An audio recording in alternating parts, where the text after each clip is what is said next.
మీద చెయ్యి వేసి బొట్టు పెట్టినా, తాళి బొట్టు మెడను కట్టి బొట్టు పెట్టినా, తల మీద చెయ్యి వేసి బొట్టు పెట్టినా, తాళి బొట్టు మెడను కట్టి బొట్టు పెట్టినా, సన్ని కళ్ళు తొక్కినా సప్త పదులు మెట్టినా, సన్ని కళ్ళు తొక్కినా సప్త పదులు మెట్టినా, మనసు మనసు కలపడమే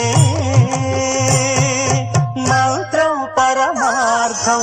శ్రీరస్తు శుభమస్తు, శ్రీరస్తు శుభమస్తు. శ్రీకారం చుట్టుకుంది పెళ్లి పుస్తకం, ఇక ఆకారం దాచుతుంది స్వర్గం.